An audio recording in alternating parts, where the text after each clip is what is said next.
Would you please stand for the flag salute?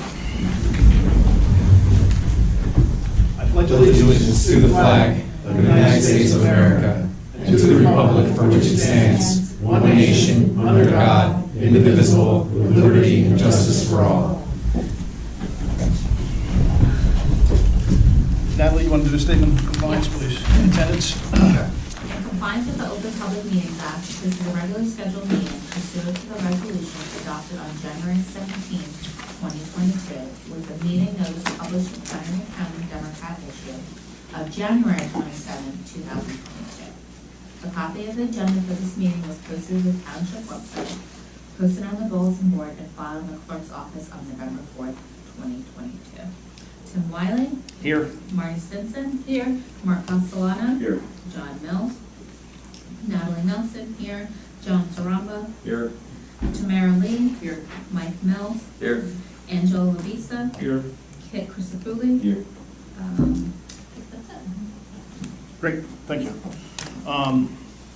So, as you can see, we have somebody new sitting up here with us. This is Kristen Panos, and she has been hired to be our planning board secretary. Welcome. Welcome. She's been on the job for, what, 2 weeks now? And fitting in, I hope. I hope it'll smooth out. Hopefully. It'll be better. But we're very glad to have you here. And Natalie, I would like to thank you for filling in for the last few months. So with that being said, can I get a motion to accept Natalie's resignation as planning board secretary? So moved. Second, all in favor? Aye. Any roll call for that or not? No. Okay.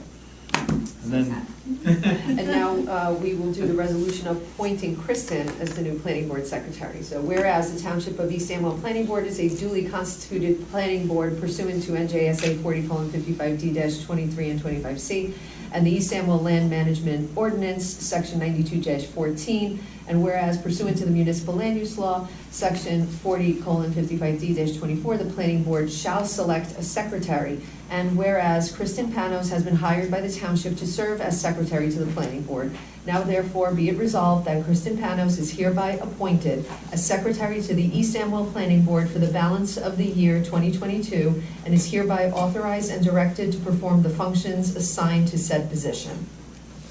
And we should do a roll call. so we need a motion. And first a motion. Yes, second can I get a motion? I vote. Second, Second. roll call. Okay. Tim Wiley. Yes. Marty Stinson. Yes. Mark Castellano. Yes. John Mills. Natalie Nelson. Yes. John Saramba. Yes. Tamara Lee. Yes. Mike Mills. Yes. Angela Lavisa. Yes. And Kit Christofouli. Yes. Congratulations, I'll have you sign your resolution.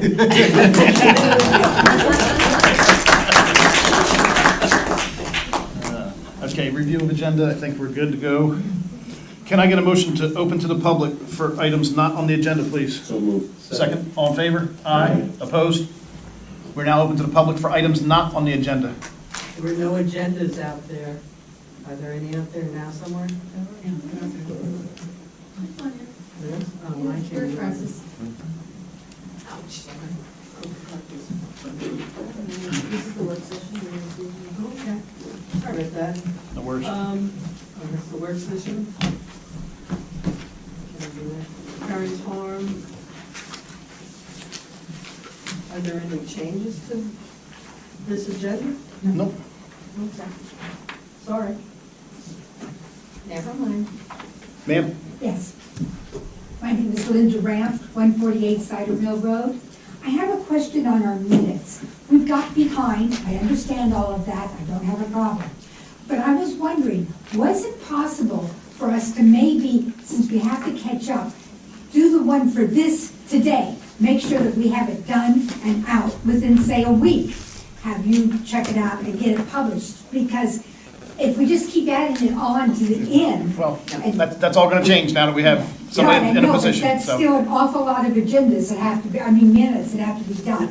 So I was just hoping to get, Is going to start, she's going to be doing the minutes, so she will start with this meeting's minutes. this minute, Yeah, but we have other people trying to work on the previous minutes. If that goes on too long, and if she has time, she will start working on those, but she will, from now on, she will keep the minutes current. The current ones. Yeah, but they will not be published next week because she has to present them to us first, and we have to approve them, Right. and then they'll go out. And that was my question on how minutes work. When they publish it to you, and you have to approve it, we're now a month behind. So November minutes will be looked at and approved in December. Correct. Then once they're approved, couldn't it go any faster than that? I mean, couldn't it be sent out to you within a week? No. You look at it, and if it's unacceptable, then you put it in an agenda meeting to discuss it, and if it's acceptable, you publish it? Because I've never had meetings before where you had to take a month in order to get the minutes just looked at. The board can't approve minutes except during a public meeting. So the board is not going to be able to discuss what the board thinks is wrong with the minutes if there is anything that's incorrect via email. They're not allowed to do that. They have to do any discussion that they're going to have about the minutes, and any decision they're going to make has to happen in an open public meeting. Okay, and so far I've never seen that happen, but it may be because of the fact that we haven't had minutes for so long. No, So- I mean, no, this board has, when we were getting our minutes done every month, this board usually discusses or approves minutes at the beginning of every meeting. We haven't had them done in quite some time because we were lacking a board secretary. Right. But in the past, this board has, as the agenda suggests, Yeah. looks at the minutes in the very beginning of each meeting. So if we're already a month behind at that point, how soon can we get them published so that we can see what it is that you reviewed? Because usually it looks like it's been another month or so before we even got them up. Would it be reasonable to expect to have them up like the next day? That's up to whoever is putting them on the website. Within days. I mean, it's an electronic document. It can easily be posted within days. Fantastic, Yeah. appreciated. Thank you very much. Anybody else from the public for items not on the agenda? Just Francis? an add-on, we used to post draft minutes promptly, and then that was stopped a few years ago, and things like that.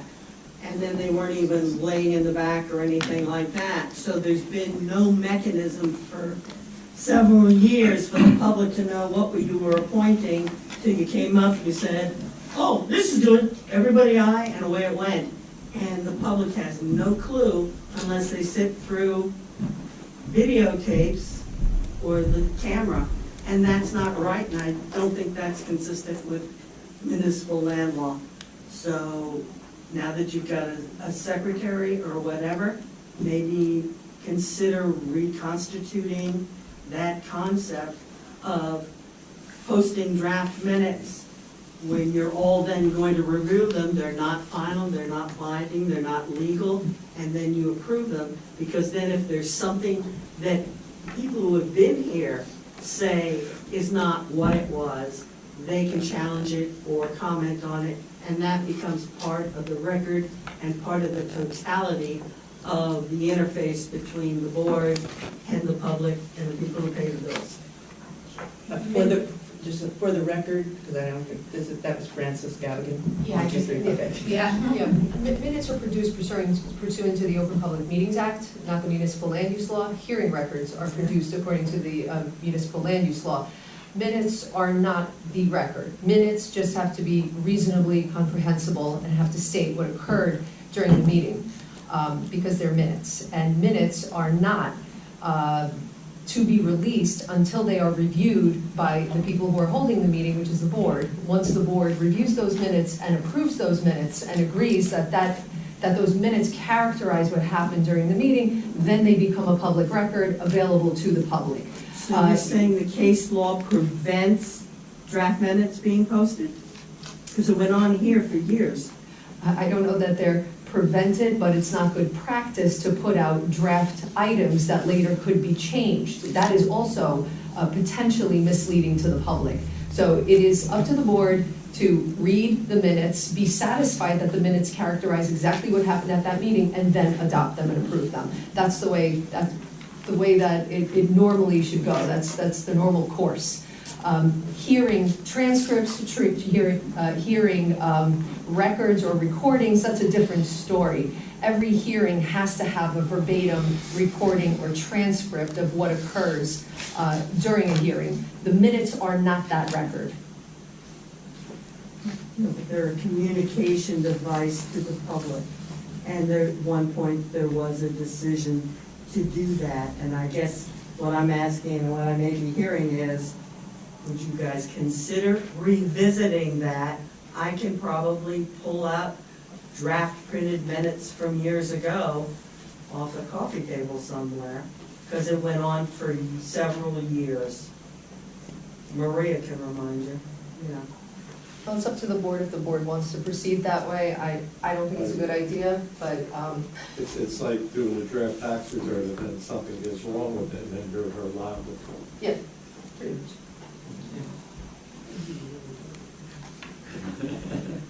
Anybody else from the public? Can I get a motion to close the public, please? So moved. Second? Second. All in favor? Aye. Opposed? Excuse me. We have no resolutions for approval. We have no new business. We have unfinished business. Okay, so Chairman, would you like to, which one would you like to consider first? East Amwell Urban Renewal Housing Corporation? Yes. Okay. Yes, I would. Okay, board members, we received a letter from the law firm of Lanza and Lanza. They represent East Amwell UAW Urban Renewal Housing Corporation. They are requesting that their application be adjourned and carried to the board's December meeting. As you are aware, they are still compiling their market study regarding the age issue, and they need extra time. I was just advised today that neither of the attorneys on this case is able to attend this evening due to health issues. Yeah. Okay.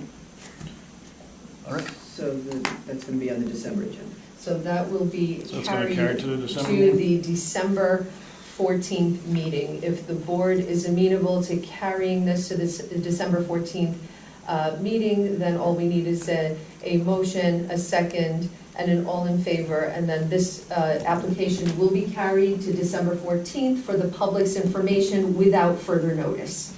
Is there any other applications on this at the 14th, or no? Not at this time. Not at this. Can I get a motion? So moved. Second. All in favor? Aye. Opposed? Okay, so that application is carried to December 14th without further notice. Next on the agenda, unfinished business, is the Pernice Farm #1 LLC, 54 Garbowski Road. It's Block 6, lots 25 and 26. It's the Amwell Valley Agricultural District, excuse me. It is a minor site plan with variances. Good evening, Mr. Chairman. Stephen Gruenberg on behalf of the applicant Pernice Farm LLC, #1 LLC. It's our application actually for minor subdivision lot line adjustment, but it ends up with variance relief. If you recall at the last meeting, we had pretty much presented all of our witnesses, and we were almost done, and then a member of the public raised questions about the access to Myers Lane and the status of that. And we decided to continue to this meeting in order for us to be able to research that issue. We started researching that issue, and the issue became a little muddy to us in terms of, we saw draft deeds providing for the easement, there's notations on maps, and then at the end of the meeting, Ms. Lee said, well, if you can't do that, then maybe consider doing a joint access driveway onto Garbowski. And it turns out that that's a really good suggestion, and that's what we did. So in order to kind of expedite and take all of those issues off the table about who has the property rights to Myers Lane, even though it's set a road for future access, and to alleviate any concerns with respect to developing that, removing trees on Myers Lane and the runoff on that were raised by certain members of the public at the last meeting. we came up with an alternate plan to have shared access from Garboski for both lanes, both properties. We also tried to address Ms. Gable's correspondence and issues where she raised issues about the proposed location of the house to try and minimize the amount of disturbance. So what I'd like to do this evening is just recall Mr. Textoris, who was sworn and provided testimony at the last meeting, and have him run through the plan and run through Ms. Gable's correspondence, and hopefully nothing has changed in terms of the type of relief that we need. We still need the same variances, and all that testimony still applies. Okay, sir. So, Mr. Textoris, you remain under oath. I'm sorry, that is a new exhibit? I think we're on A2, right? Yeah, it's the same thing that was submitted to the board, so I don't know if you okay, need so to... we don't need to mark it. It's not marked or This colorized was or anything. submitted on Monday. It was submitted on This was Monday. not with the original submission. Oh, this is not the No. original This submission? is not the original. Let's mark this A2 just so we know. Okay. Okay, so A2 will be minor subdivision plan, Parents Farm, number 1 LLC. And it has a revised date of November 3rd, 2022. You want to mark the second one? There's only 2 exhibits. I'm sorry? There's only 2 exhibits tonight. You want to Sure. mark the other one too? Okay, A3 will be plan entitled Potential House Driveway Location Plan, Parents Farm number 1 LLC, and that has a revised date of, again, November 3rd, 2026. Mr. Textoris, why don't you explain to the board what we've revised from the last plans that they've reviewed? Okay. As obviously the board recalls, there was a lot of discussion about the proposed access off of Myers Lane for lot 2603, which is a 10-acre lot located to the north. As Stephen stated, we researched that. Instead of clearing it up, it made it a little bit muddier. We found a lot of deeds that stated that access would be dedicated to East Stanmore Township, but those were all draft easements, draft deeds. The actual deed that was filed contains none of the language which refers to this access being dedicated to East Stanmore. The recorded deed basically references the file map, and the file map doesn't really bring any clarity to the issue. So as Steve stated, we took the suggestions of the board, of some of the board members, and we are now proposing a common drive off of Garboski Road that will serve both proposed lot 26 and also lot 2603. That easement, that 50-foot wide driveway easement will start at the terminus of the flag lot that serves 26 remaining lands, and will hug the westerly portion of the site. And again, that driveway easement will allow access from Garboski to lot 26 and also to lot 2603.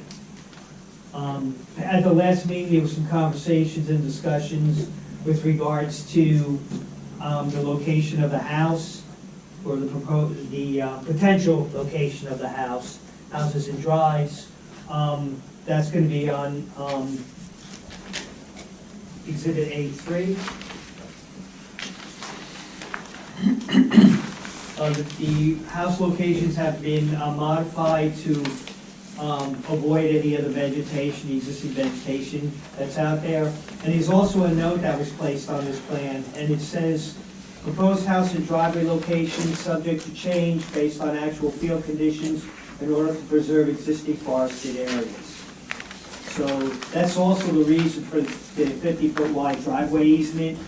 Normally driveway easements are like 20, 25 feet, but with a 50-foot easement, it gives us the ability to maneuver the driveway around any vegetation or trees that we encounter when we install those driveways.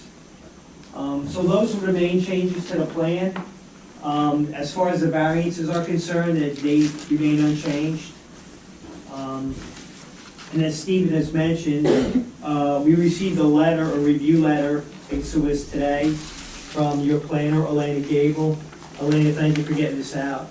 It's such short time. The first page and a half, actually 2.5 pages of her memorandum, basically statement of facts about the application. Her comments start at the bottom of page 3, and I'll go through them one by one, because there's not many of them. Applicant shall provide testimony pertaining to all the changes made to the application, which Stephen and I just provided to you. Applicant shall provide testimony pertaining to the width of the proposed driveway. The proposed driveway is 12 foot wide. It's a gravel drive. It's not paved. It's going to be gravel, and it's going to remain that way. And that would, even though the easement is a lot of greater width than 12 feet, that's in order for us to be able to do the maneuverability. Yeah, that's exactly why we did it. There was a question brought up for item 3 regarding coverages. I did a rough calculation based on this potential house driveway location plan. In this zone, you're allowed 8% coverage on the lot. I did a rough calculation on the impervious on lot 26 and also on lot 2603. On lot 26, I came up with 4%. Again, the maximum is 8% in the zone. That includes the driveway and the house and the turnaround associated with the house. And then for lot 2603, which is the lot towards the north, that coverage is 1.5%. So much lower, because most of the driveway is going to be located on proposed lot 26, And the even- remaining lands. And even doing the shared access, it actually doesn't add much more impervious coverage than what would have been required if we gained access from Myers Lane, correct? It's actually pretty much the same. I did check that. I mean, the only difference is that the impervious coverage calculation off of Myers would have gone to lot 27. Now, the impervious coverage calculation is contained totally on our property. So, again, lot 27 and the access easement is not part of this application anymore. Item 4 in the letter, Elaine is requesting the language for the easement, which we will provide the board. There was also item 5, providing testimony to snow removal with regards to the shared driveway. That again will be in the deed for the common access drive. We agreed to provide a proposed access easement with driveway maintenance agreement to the satisfaction of the board's professionals. Again, in her letter, items 6 and 7 talks about avoiding or trying to preserve all the existing vegetation on the site. Again, that was the reason for the 50-foot wide easement. We can now move the driveway around and avoid trees and other pockets of vegetation. Item 8 talks about screening along lot 2602 where the flag is. It is somewhat wooded in that area, but we would agree to provide some type of landscaping since it be necessary. I think that was similar to a comment at the last meeting, and we had indicated that at the time of building permit, we'd be happy to provide additional landscaping. We're not planning, the testimony was that they're not actually planning on developing these right away. It's more for family estate planning, so, but we would be willing to do that as a condition of building permit. Item 9, there was a request from the board about providing a memo discussing the environmental consultant's findings in the site, on a site walk, which was done by Environmental Technologies. We provided that memo. That memo contains information that this property has documented habitat for the American kestrel and the northern, I think it's pronounced myotis. There is a suggestion in Elena's letter about providing bat houses for the birds. I'm not necessarily sure that's going to be be able to be enforced. But I can tell you that, again, they're 2-acre lots, or excuse me, 10-acre lots. As I stated earlier, we're keeping the disturbances to a minimum. We're keeping out of the 300-foot buffer associated with the stay open waters. So I believe there'll be plenty of habitat for those birds. And lastly, there's a question regarding submitting the plans to police and emergency services. We have not done that, but we will do that. I'll get some information from Kristen tomorrow with regards to who those people are, and I'll submit the plans, and I'll see if I can meet with them in the coming weeks and discuss the proposed access. And we agreed to do that as a condition of approval at the last meeting as well. Outside of that, I believe we've covered everything. Just one thing, did you update the plans to show the lot coverage? I was just looking, I can't find it. Coverage? Yeah. No, we didn't, because the problem is everything is conceptual. But I did state earlier that right now, with this plan that you're looking at, the potential house drive location plan, the Exhibit A3, that shows 4% coverage on the proposed lot 26, and I believe it was 1.5% on the proposed 2603. Right. And we're not asking for any relief from No. coverage. Yeah, that was the reason for the exercise. I Okay. wanted to put that in our letter, so. I don't have anything further. Elaine? I have one question. Would it be possible within the easement language to include some type of statement how the access easement is 50, the shared access easement would be 50 feet in order to better protect the existing vegetation on the property? Sure. We would put that in. Other than that, that pretty much summarizes a lot of the comments from my report. One thing I just wanted to clarify is that this northern myotis is actually a bat, Yes. which is why I suggested, Bat. Oh, bat yes. boxes on the American kestrel, that's a bird.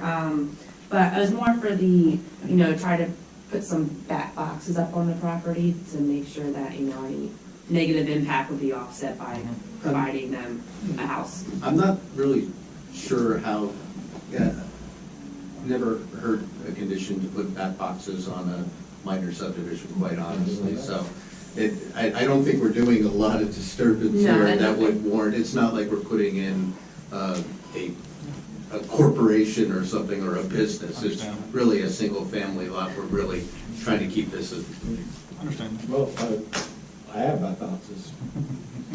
Well, I've got bats that fly over my house. I like bats too, but I don't know where I would put a bat box and require it, and how you monitor that from a zoning perspective, to have a zoning officer go out and count bat boxes on a piece of property, when really it's a single-family lot. That isn't being developed Yes. right away.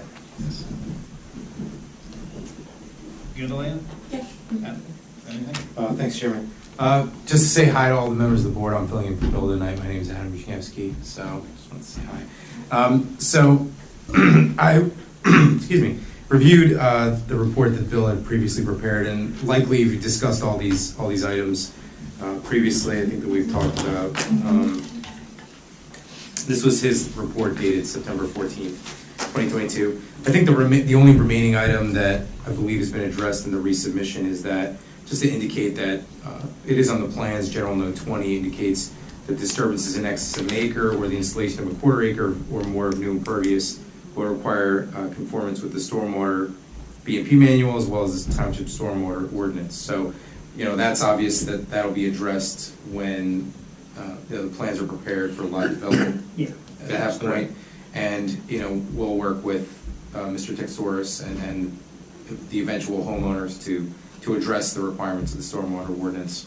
Based on, the testimony that Mr. Texoris provided, the increase in impervious will be, roughly 0.4 acres and 0.15 acres on lot 26 and lot 2603 respectively. So there will be some, and that 50-foot easement will assist in addressing the stormwater requirements because it will be, I didn't look at the grade specifically, but it will be sort of a downhill driveway that'll need some space to address the runoff, not to impact either Garbowski Road or, the neighboring properties. So those are the only item that I wanted to bring up tonight, so. Thank you, sir. And again, I think I made it clear at the last meeting, the .25 impervious 1 acre disturbance, that's for the entire project, so that's actually both properties. So you can't, state doesn't allow you to subdivide your way out of the regulations. So, John, questions? Angelo? I have two. One is, what is going to be the disposition of the deer fence? You have a commercial deer fence. It runs up the west side and runs across the south side. It does not appear to run up the east or north. Yeah, I think the testimony at the last meeting when we talked about it was that we're going to keep it right now because we're not planning on building right away. And when time comes to build and put that access area, the deer fence is going to have to come down at least in that area. It's the whole of the driveway. Yeah. yeah. Okay. Or a gate. I think we actually said or a gate. All right. The other one is more of a curiosity. What is a planted stone? Top left at the northwest corner. Top of northwest. It says planted The stone. monument reference. It's just a monument. Yeah, I think what it is, it's a monument. First of all, we did not do the survey. The survey was done by another firm. But I believe from that note, it's, you have a concrete monument that's a planted stone Okay. monument. Yeah, I had those on my yard too. I just didn't know that's what that was called. Yeah, which tells me it's been there a long time. Mike? No questions? Tam? Just to be clear, the easement, the driveway will, for the most part, belong to lot 26, right? And 26.03 will have an easement across? Yes.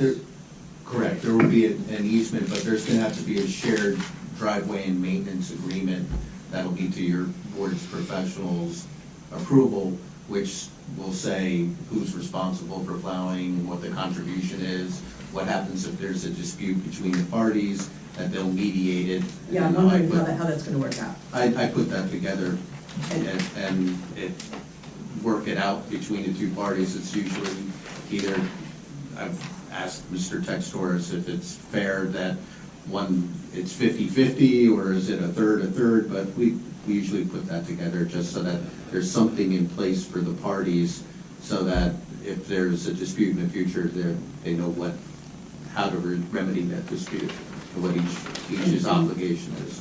And what do you usually do for something like this? Usually like a 50-50 split, but I actually hadn't even thought about it either in terms of who'd be responsible for what part of the access. Yeah, I don't see how on a 12-foot wide driveway, you have a 50-50 split. Isn't it more practical for one homeowner to be responsible for all the maintenance and the other one to compensate? I mean, Well, I don't want this other house, these people to get stuck, in the house. Nobody will get stuck. And there'll it'll either be a contribution, like one's responsible and the other one contributes, and they meet on a yearly basis to figure out what the expenses, and if they can't agree to a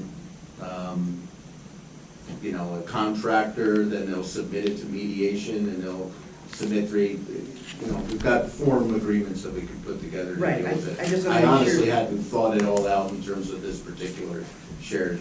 I want to make sure that if a problem develops, these residents have some recourse and they don't come back to, planning board or the township committee saying, you That's have why- to do something. And that's why your board professionals will be able to look at whatever I prepare and say if they like it or not. Okay. And that- Do you have some ideas, Yolanda? I mean, not that it's up to you. Only to say that this is planet Earth, and people will do what they will do, and sometimes it ends up in mediation, and sometimes it ends up in court. I actually own a property where we share a driveway. And it works. We try to do it so that there's something on paper that the people will be able to have something documented Yeah. that there's a method of resolving the dispute. But you're right, I mean, you know, people can fight about anything, but if there's nothing in place, there's more of a fight. And that's why we're agreeing to do some type of access agreement, maintenance agreement, and have your professionals take a look at it and give their input. Okay. I'm curious to see this, because, you know, it's always good to see other people's perspectives. It's been about 5 or 6 years since I did one off the top of my head. That's why when you're saying what's gonna be in it, I'm like, you know what, I gotta go look and see what I put in it the last time. It's been a while. Right, right.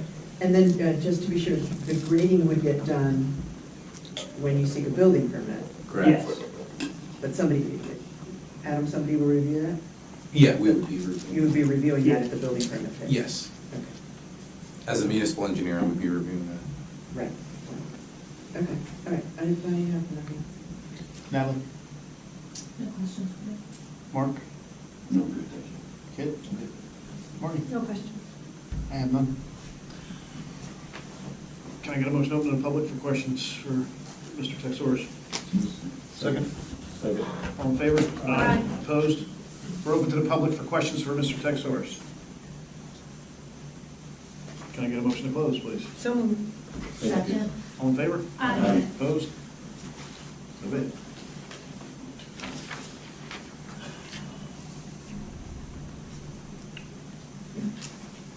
Do we want to open to the public for comments? Can I get a motion to open to the public for comments, please? Move. Second? Second. In favor? Aye. Opposed? We're now open to the public for comments on this application. Anybody? I know you folks are the neighbors, you guys are good? Okay. Can I get a motion to close? So moved. Second. All in favor? Aye. Opposed? What do you think?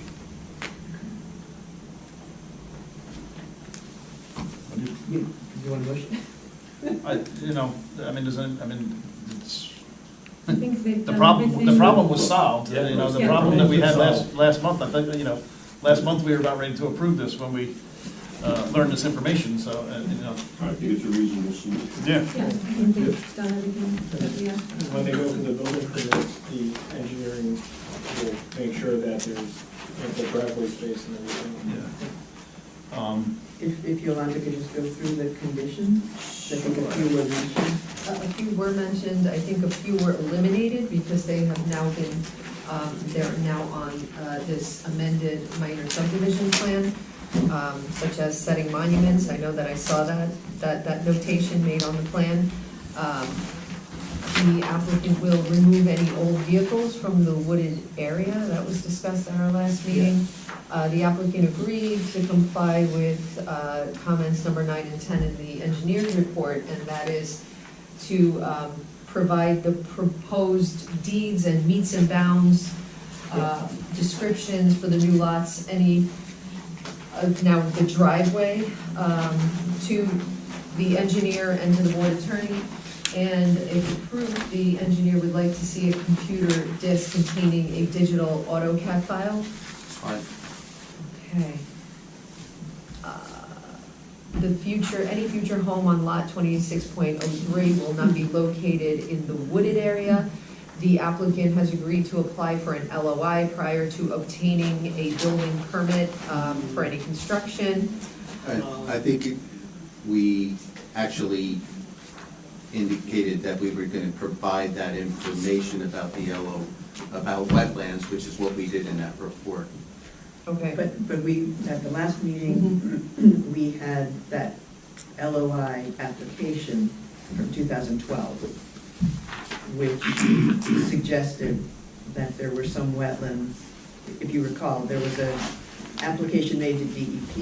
DEP did not agree with the LOI that was submitted, and then the application was withdrawn. There was no way to tell from that information whether or not there were wetlands on this particular lot, but this lot was part of that. And then we submitted the letter from Mr. Kruger that he reviewed it and there's no constraints. Well, I mean, we could submit condition, I mean, we discussed at the last meeting, the LOI, and the reasons why we don't want to go for one. I think they're saying before the issuance of a building permit.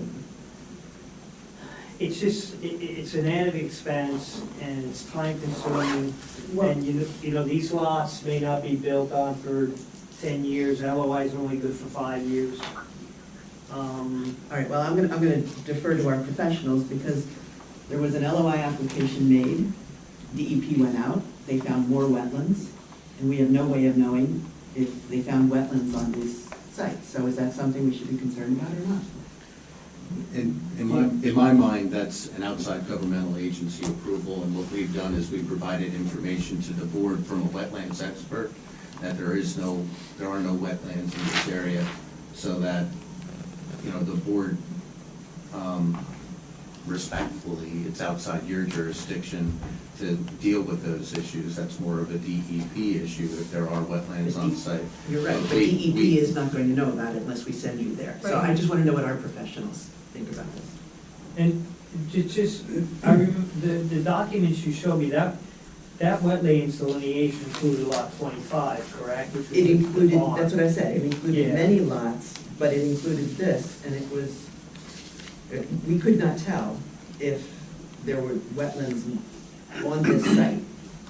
You know, if the DEP had identified wetlands on this site, couldn't tell from what we had. Okay. Right.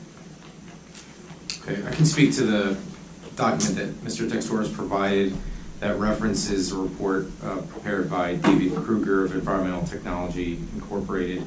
So he does indicate that that Mr. Kruger performed a site investigation utilizing federally accepted standards for identifying wetlands, acknowledging that there's a tributary to the Alexander Creek that flows along the eastern boundary of the property.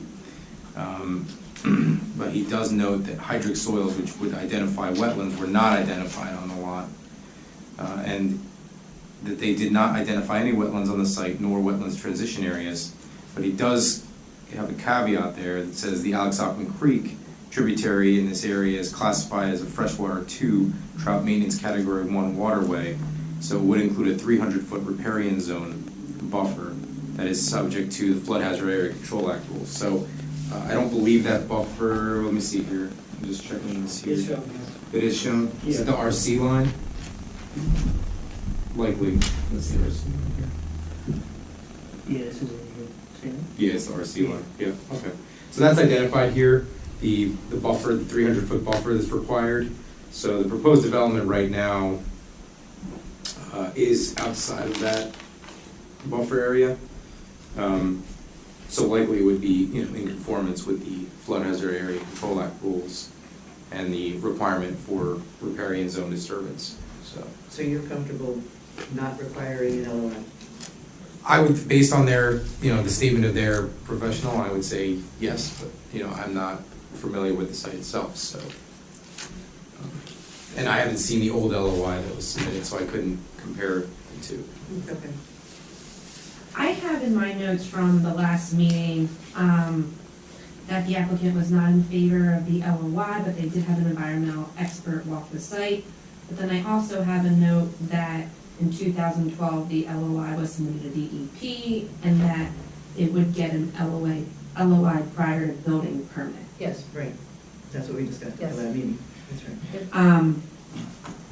So I'm not sure whether, you know, the board would like the LOI to be conducted before the building permit, so it would be kind of like a continuing condition to be addressed at that time. Make sure that outside agency approvals addressed. Here's the thing, and I say this with respect, okay? But planning boards are not the DEP, and if it's not a checklist requirement, and if it's not something that, Is it checklist required? is it a checklist requirement? It is. That if it's required, but if we don't require one, then you don't have to get one. And the problem here is that we've given you a wetlands report saying that there are no wetlands on site.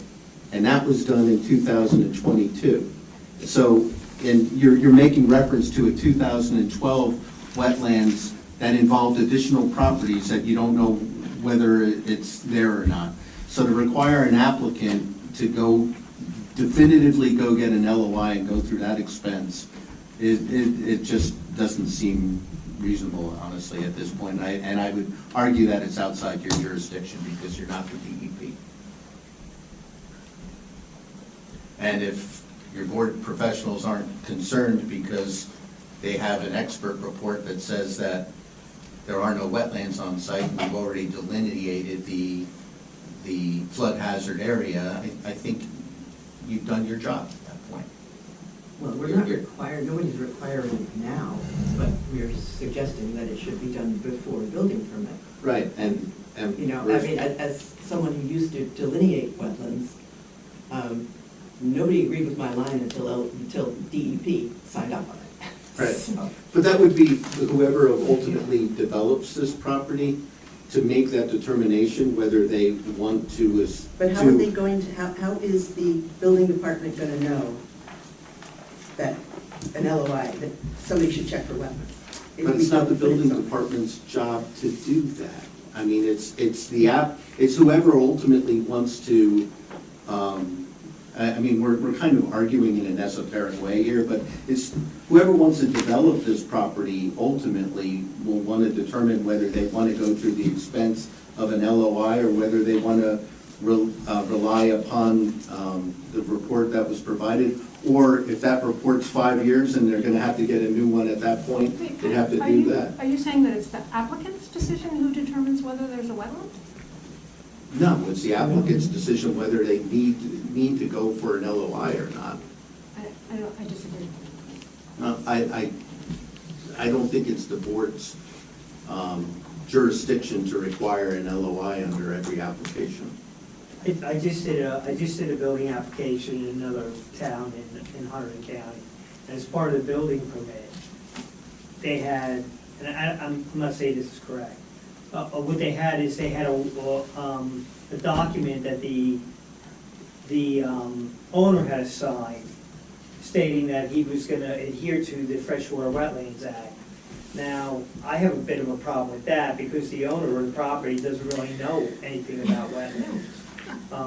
You know, and so in that particular case, again, a different town, but in Hunterdon County, again, we submitted a letter from, not this consultant, from another consultant, stating that they walked the site, they reviewed the building location, they reviewed the driveway location, and in their opinion, there was no, DEP jurisdictional lands. And normally I would accept that if we didn't have the notice in the file that an LOI application was challenged by DEP and then withdrawn. Involving additional properties than just this one. I give you that. Yolanda, I'll Right. defer. Right, no, You tell me. exactly right. And when an applicant does come in, not an applicant, but a future owner of the property comes in, it's not only the building department that they're gonna have to deal with, they're also gonna have to deal with grading and drainage potentially. When you're building a house, obviously you need to submit a grading plan, you're still gonna deal with engineering at that time. So if there is a notation in a resolution in a file, then that engineer is going to know to look at that issue, that there could be wetlands on the property. And perhaps at that time, will determine that an LOI is necessary. We can word it that way and put it in the resolution if that's better. Yeah, that's better. That's better. Again, we're kind of talking semantics because if somebody comes to me and says, I want to build a house on it, on a piece of property, as their lawyer, I'm going to say, go get an LOI, because you know, regardless, but they might say to me, well, Steve, you know what? I've got this report from a wetlands expert, and they say there's no wetlands on the site, and I feel comfortable that I don't want to go through the expense of getting an LOI. But you know, that's for a developer to determine, and that's why I'm saying it's not something that the board can require as part of a condition because it's outside your jurisdiction. But if you want to put language as a condition that at the time of building permit, The issue of wetlands will be addressed by way of an LOI or proof of no wetlands on site, something like that. I'm okay with that. I mean, that might be something that the board, can craft a condition. I agree with you, the board doesn't have jurisdiction to sign off on LOIs. Yes, the board isn't the DEP. However, the board does have jurisdiction to impose rational conditions on something, as one of the board members mentioned. It was in the file, it's in the file, there's a notation in the file. Rules change. Who knows who's going to build on this and when? Rules may change. It might be in 5 years, it might be in 10 years. But a condition like that, it won't necessarily perhaps manifest in an LOI being required. But to put that in the resolution, I think that that's something that belongs there just to alert any engineer in the future that it might be necessary and that they might have to go and apply for an LOI. I mean, obviously, we don't put anything like that in a resolution that's so set in stone when we all know that rules could change and that we are going to leave it to the professionals in the future. I mean, I think that's as rational and, and within the board's jurisdiction as we can get. I'm sure that that condition that you prepare in the resolution can address that issue. Okay. I'm satisfied with Is that okay? Okay. All right.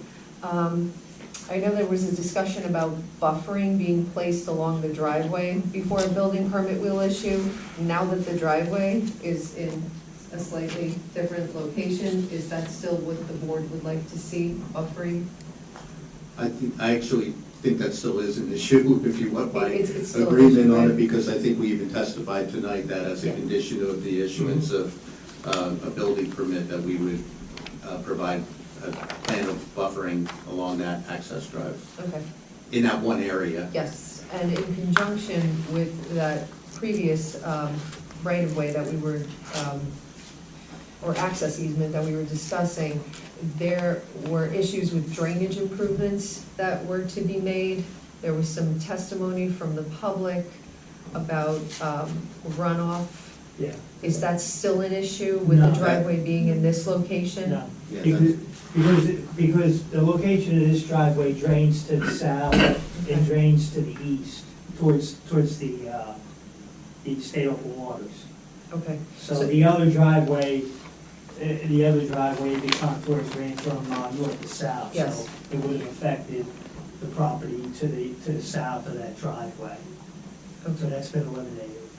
Okay, so that's been eliminated, so at this point, there are no issues that require any type of drainage improvements on this driveway that's being proposed? Not at this time, no. But there will be drainage improvements specifically related to the stormwater ordinance. Yeah. Correct. So we'll look at that and Right, to ensure the driveway is in conformance with the driveway ordinance, of course. which I don't have the standards for in front of me, but, that Yes. will be reviewed at Yes, the time of building. yes. Oh, yes, stormwater management, that's, I'm getting to that. Okay. I'm sure you are. But now that you mention it, that's another condition. That stormwater management plan will be presented as prior to construction, prior to building permits being issued to the township engineer for review and approval. The applicant, and I think that this still applies as well, will provide the driveway access for review to fire and police That's to correct. make sure Yeah, that it's accessible. right. I'll try to meet with them in the next couple of weeks to get their take on things. Okay, okay, all right, we did stormwater and today we testify about providing deeds and that language for maintenance of the driveway to the board's professionals for review and approval. That's Correct. all I have, unless any board members have anything else. Everybody good? I have a couple, I think. Yes, ma'am. That to add the lot coverage to the plans, even if there's a note that it's just based upon the concept. Add that as a We condition. discussed that, but are you amenable? I can put that back in as a condition. I just deleted my little highlight. I can do it. I can do it. Just so we have something kind of pointing that the plans that were shown did not require that variance. That's fine. And then we want to have a condition about the driveway access maintenance agreement. We talked about that. Yeah, we talked about Is that one of the Yeah. conditions? That's one of the conditions. Okay. Yep. I was trying to keep track of which conditions you were going through. And then we talked about landscaping.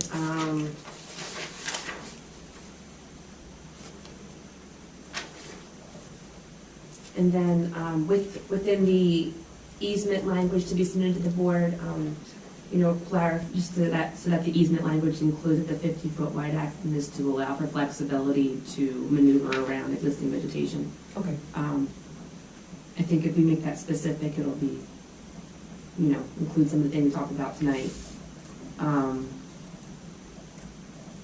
And I think that's all from me. Okay, thank you. I think I had one more item, and I had kind of alluded to this, but I saw that Bill actually called it out specifically in the letter. The septic systems are currently proposed within that 300-foot riparian buffer. So there might be, I believe, there's a general permit, there might be a flood hazard area general permit for construction. Because that whole area is pre-disturbed, and that whole area is actively farmed, so. Yeah, so it's not anything. It's a permit by rule. Anything onerous, but it's something we have to file. So any DP permits related to the construction of the septic improvements within the riparian buffer will have to be filed. So that's an additional condition. Okay, got it.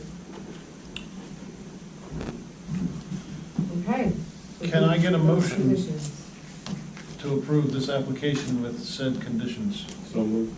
Second. Roll call? Thank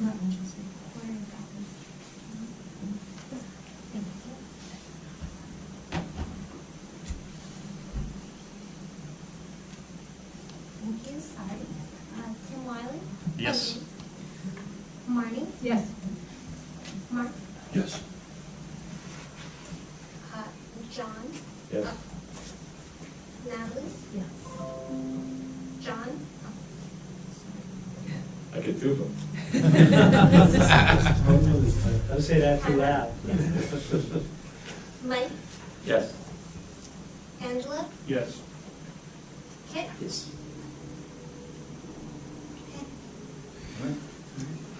Thank you all very much. Thank you. Appreciate it.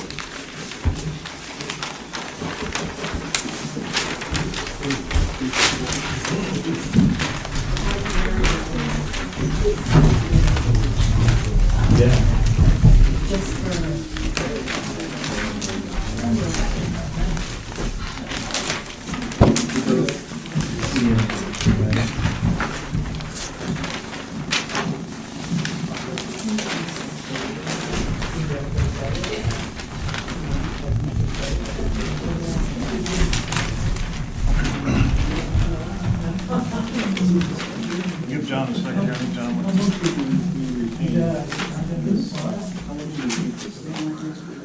Till my file cabinet's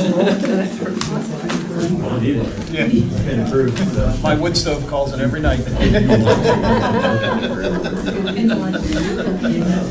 Winter's coming. Fuel oil's $5.50 a gallon. I like putting it back in. There's some good firewood. I do that every year. I know how much it's box is full of paper. I give it to my husband, I'm like, fireplace. Burn them down. Gets the heck out of shredding. It takes forever to shred. Just chuck in the fire. All right, so we're going to move on. Items for discussion. Sir? Items for discussion, outreach meetings. Tam? Outreach meetings, okay, so we did have the meeting for the farm owners last week. That went well. We're gonna put together the notes for those 4 meetings, the 3 farmer meetings and that meeting. We have a notice out there for anyone not related to farms. We haven't gotten a whole lot of interest. I think we're gonna put more notices out there. But I don't know if we're gonna get the interest. I don't know how else to get the word out. Yeah. So, but it was useful, so we're almost done with that. Great, thank you. Farmland Preservation Plan, Mike, Kit? We didn't have a meeting with the group last And last month, we have one on Monday. Okay. So we're trying to see how we're gonna divide and conquer since, it seems to be not cost-prohibitive, and it seems to be cost-prohibitive to go with the engineers and then unfortunately I won't be there Wednesday to, the ag advisory so if anything develops, I can let you know before then. Yeah, even though I'll email it, yeah. we start going over stuff and just report back. Yeah, I have to go on this and stuff, we can. Yeah, that's better. Re-exam report status, Ms. Gable. Yes, hi, I know at the last meeting I told you guys you would have it in 2 weeks, and then I got COVID. Shame on you. I still have some COVID brain, so I apologize if in my memo had a couple repetitive words in there.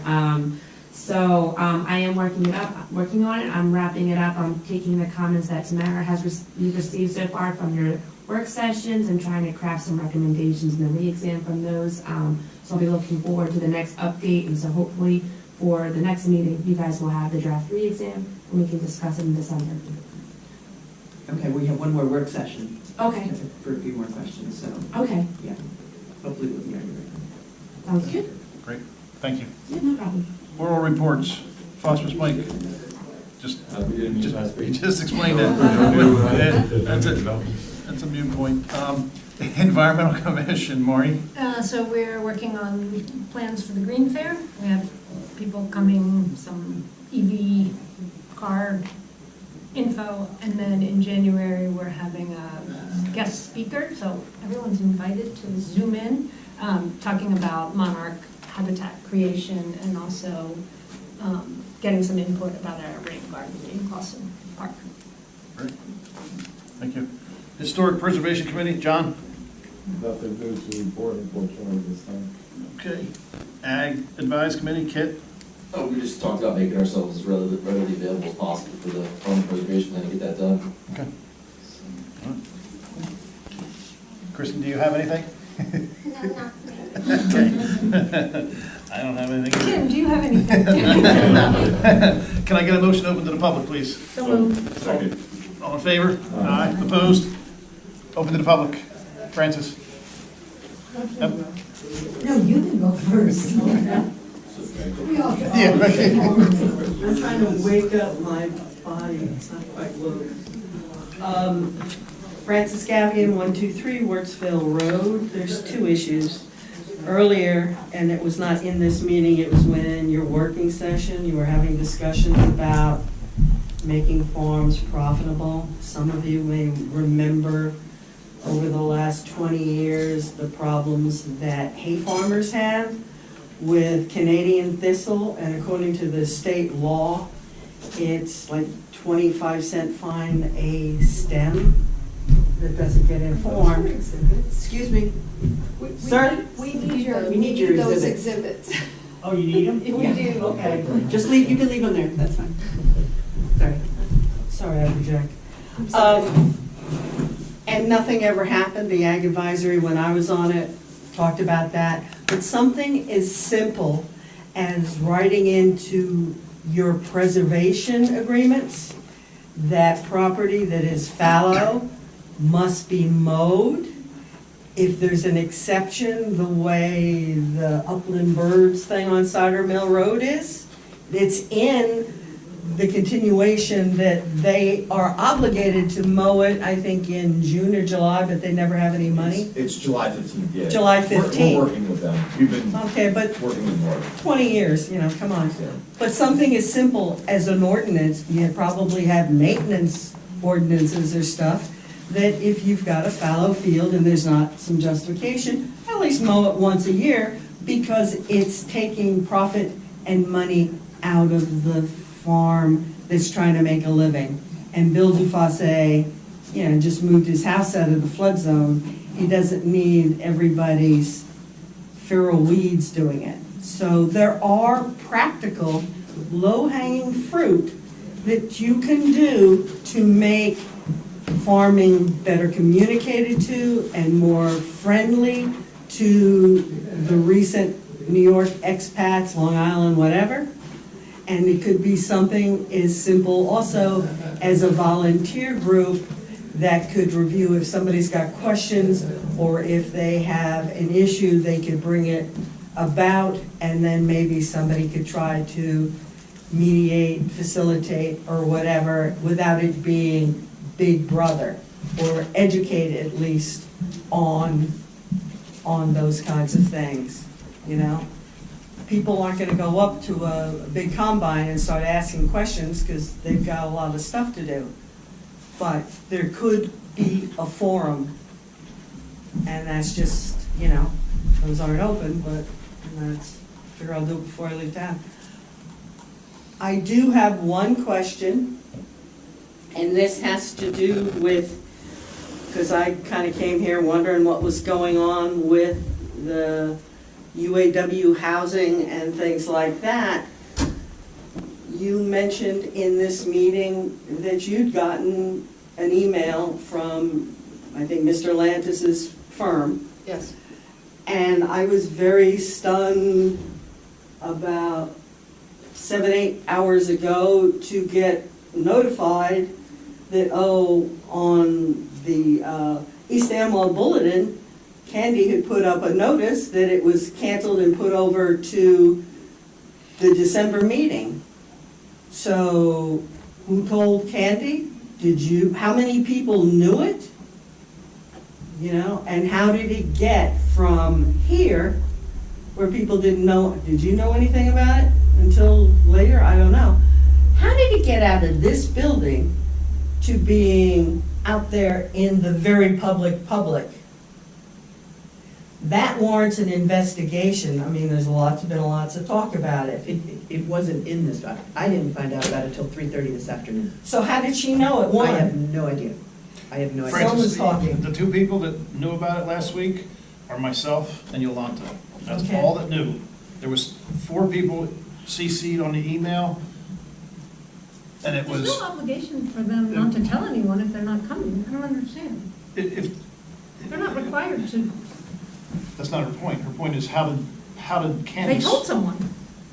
I called Lanza's office and asked, who did you send it to? And they basically told me they'd sent it to a very small pool. Yes. So it wasn't the attorney, it was an attorney to an attorney, and now probably the applicant telling Candace or Rick or the Tooth Fairy or whatever.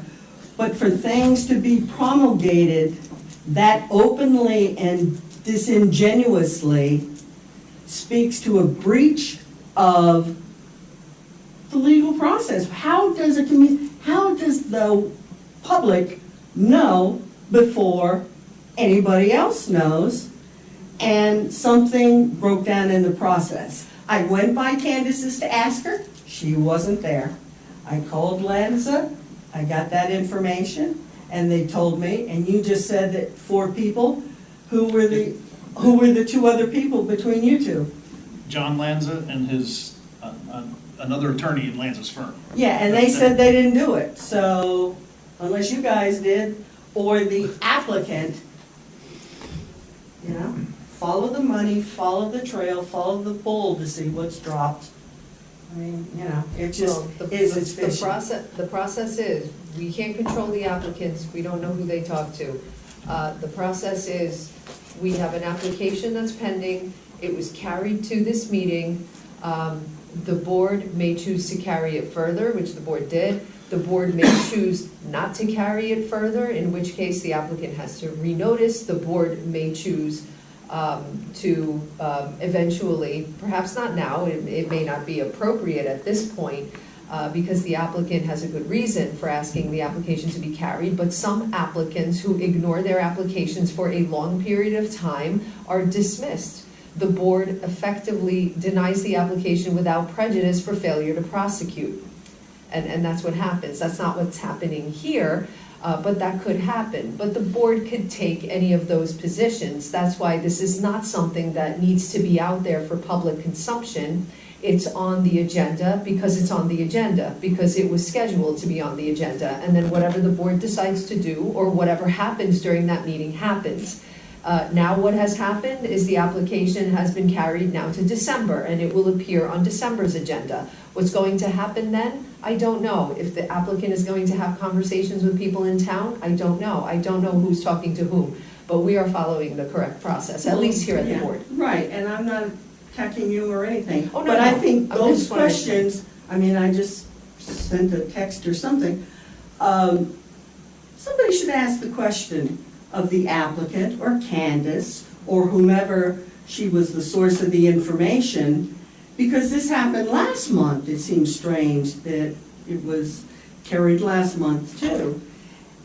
It just, we're pretty far from the ocean, but the tide's out and I could smell it. And I would hope that people or the public would ask the same question I am, because it doesn't pass the smell test, and that was a long time ago today.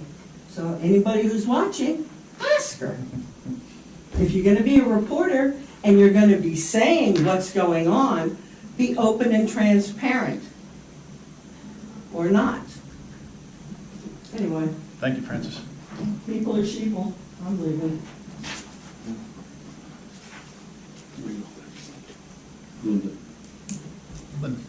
Linda Ramp, 148 Cider Mill Road. You know, I've been inundated with literature lately about how we're not open, we're not you know, it's closed meetings and everything. If I lived an hour from here and drove here to come to a meeting for Region 9, and some of you already knew it wasn't going to be held that night, I'd be a little bit upset. I'm just saying. We can't. What? It's on the agenda. They have to come and present, and it has to be done in this public forum. But if you know it, so you're saying that's not something, you know it, you just told me you knew it, other people knew it. But I'm not gonna go into that, I'm not going No into one knows anything. They make a request, and it's up to this board to decide whether they're going to honor that request or not. So that's not my decision, and that is not any singular board member's position. The chairman cannot make that decision unilaterally. It has to be a decision made by the board. I certainly can't make any decisions on behalf of this board. I'm only employed here. And also, Linda, I'm only a consultant. one person can't do it, and also us as a whole group can't do it unless we're sitting here. Exactly. Like I under state understand, law. I've had it all explained to me. Exactly. I don't know, I guess, you know, it was really funny, I was sitting here and you were reading documents and everything. I don't have those documents, I couldn't follow anything that you were going on. This gentleman here said, points number 5 and 6, and I'm going, what's 5 and 6? That's not being open if I have no idea what all of you know. How am I supposed to be able to look there and make a decision? And then when you gave me a discussion on how minutes, I was saying, oh, well, minutes don't really have to convey everything that happened in them. In fact, I got really confused about what minutes were going to do for me. Because if minutes weren't going to tell me what happened, if minutes weren't going to give me that document that she was reading, Right. how in the heck was I supposed to know what's going on? And then Tam and Marnie and Mike and I, and a number of people, had, I thought, a great outreach program. Enjoyed every bit of it. I feel really good about talking to you. And I said, how am I going to find out about this? And Tam says, oh, you'll see it in the minutes. I just got sort of heard that, what minutes? There aren't going to be any minutes for me to see it in. You might see some minutes, but I'm not going to see those minutes. And you're not going to present those minutes to me and say, is that what you really said? Because you already got through. It's not my business to know about your minutes until you go and approve them. And then they might not have everything in them. I'm feeling very frustrated. I am so sorry to be saying these things to you because I think you're all trying really hard. But I can't tell you how frustrated I feel about not knowing what's going on, even though I come here to every single one of your meetings for the last, I don't know how many months, and I still don't know what's going on. I thought we were open. Now I find out we're not open. You know, I don't know what's going on. So if you can do anything to help us poor citizens who are sitting here and don't have half the information that you have, it would be nice. I know that sometimes you put out what's called a packet, and you have a lot of documents in there that we can, it's up to us to go through and read them, but at least we have the chance. But if you don't even put out anything for us to have a chance to read, we've got nothing. every single piece of an application, all application materials have to be available to the public in the clerk's office or the planning office, whichever office they're keeping those plans here. They have to be made available to the public 10 days before the hearing, unless there's some special circumstance, they have to submit something late. But in general, everything is always there. And if you want to see anything that pertains to an application, any report that was produced, any plan that was produced, it's here. And it's a paper copy and you can look at it. And why can't it be electronic in this day and age? We do also put it electronically online. If you look right now at our meeting, you know, we do have, I believe, the professionals' reports are on there. No? I think they're in the drive. They're in the drive. I don't But they're not know- there for I don't me. know, they may not be, on the website. Oh, okay, okay, She's only been with us for 2 weeks. okay. So, and I don't know if we used to put them. I know we used to put them, that's why I say Okay. that, because So that's where I we- used to find them. Believe me, I go in there every single solitary day and look at the planning board and look at the township committee. And I look under the part that says download.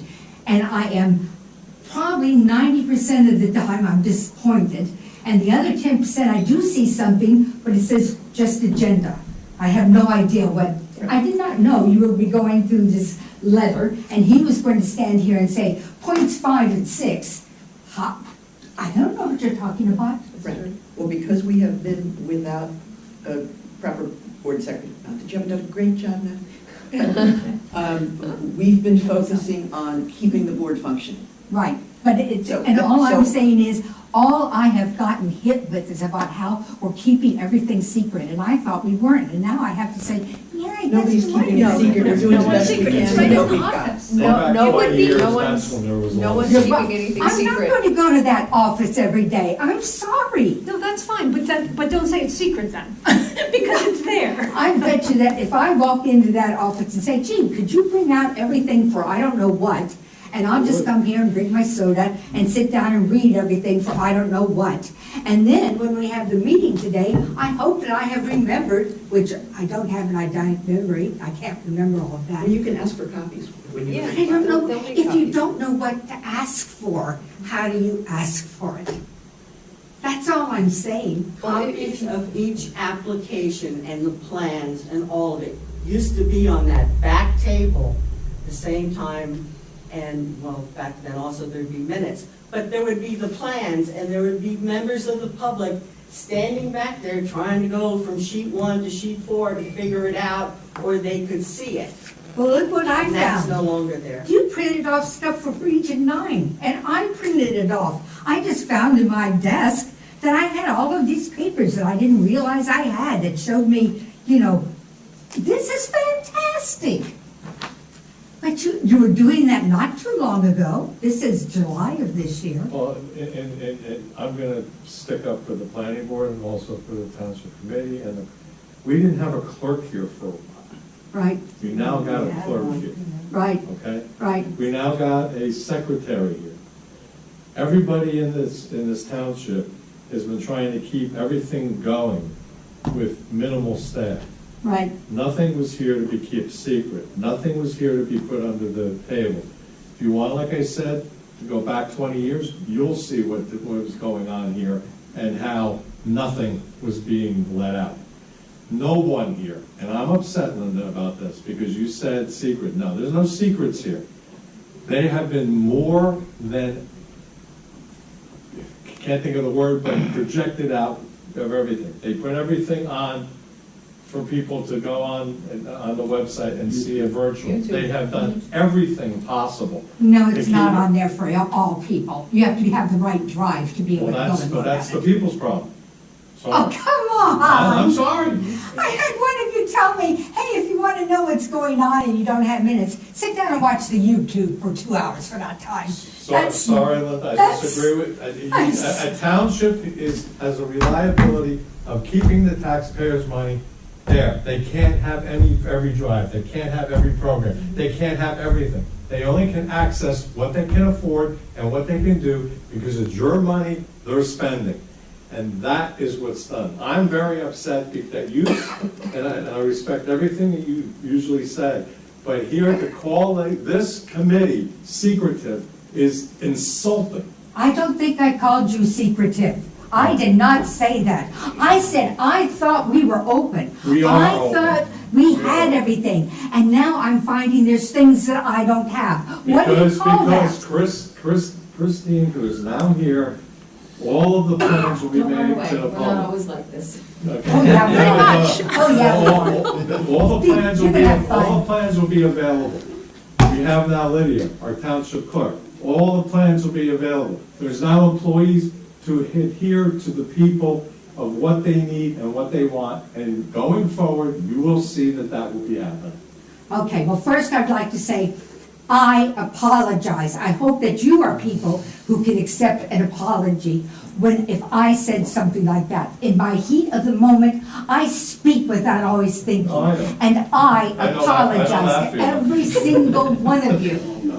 But all I'm saying is, It's not a problem. we haven't had so much for so long. And I was trying to be really good about it. But I just turned 76. I don't know how many more years I've got in front of me to be really good about it. No, I'm sorry. But I want to find these things out. And do I want to come and take your place in all the work you do? Absolutely not. I'm too lazy. I sleep in the morning and I have breakfast and I come out and rev myself out to come to the meetings. So, but all I'm saying is, I do want to be able to read it. I do want to try. And you will be able to. And I'm just You will saying, be able to. I'm really for everybody in East Amwell. I stand behind all of you. And I do apologize when my mouth runs off and I say the wrong thing. That's okay. Thank you very much. Thank you. Can I clarify what I was saying a little bit briefly? Still Francis Gaffigan, 123 Wurtsville Road.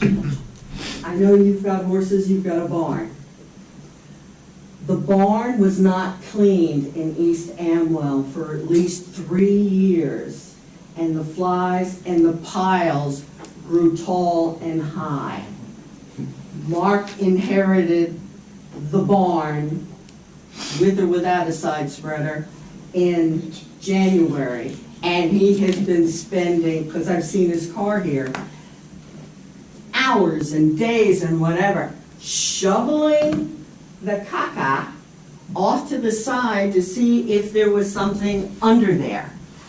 We finally, after 3 years of the barn not being clean, we've got a clerk who actually can take and pass Linda the test.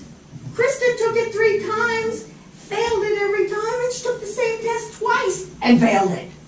That does not lead to quality documentation, because she was also the planning board.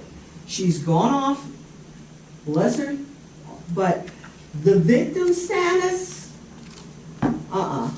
There's an historical site that is no longer there over at Linvale Road. You're aware of that, Tamara, and other things that because of incompetence and poor performance got passed. And I'm sure you've still not gotten anything submitted from over there at Linvale and 31, and you probably never will. Each person volunteers their time, and they work really hard, and it's easy for us to say, well, why isn't it?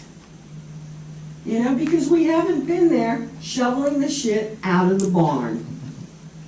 And we've not just been running around on the tractor, I'm a farmer. Kristen, you gotta eliminate that word in that. Use the English spelling, S-H-Y-T-E. It's classier that way.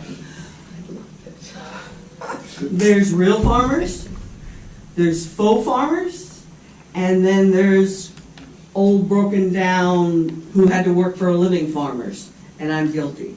But I at least have been around, and I've still probably got copies of the plans for different things that were at least submitted, because Maria was very good at sharing.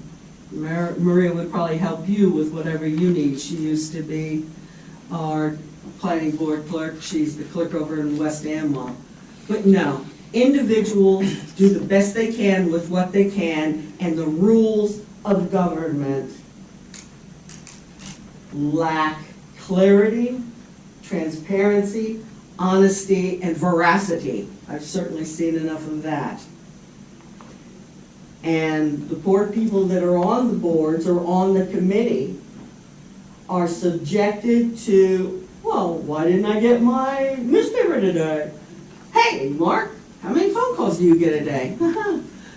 Those kinds of things. People do the best they can with what they can, and there's not a debating society to say, hey, Angela, what did you do? Or Mike, or this, that, and the other. There are differences, and in teasing these things out, when you get to the master plan, you've got to differentiate from West Amwell to East Amwell between industrial scale farming, greenhouses, hoop houses, or whatever, and small scale. It's all a matter, it's all a matter of the size. You can have a mom and pop pot store, or you can have an Amazon warehouse. It is right and proper to put the protections in East Amwell's land use law to protect from light pollution, from excessive coverage of the things that will deteriorate the landscape and the part of it. And if anybody doubts, go up 579 towards Quakertown, and when you get to the Den Hollander property, where it is wall to wall to wall greenhouses, and that was the preserved farm, you'll know what it's like. Protect us from that, not what Mike might do or somebody else. But Saudi Arabia is still interested in that. And somewhere along the line, a former administrator who showed me the paperwork, it was never returned. Anyway, thank you. Thank you, Francis. Or not. Anybody else from the public? Can I get a motion to close to the public, please? So moved. Second? All in favor? Aye. Opposed? We have no correspondence. Can I get a motion to adjourn? You got that? All in favor? All in favor? Aye. Opposed? There not be. Good night, folks. Thanks for coming out.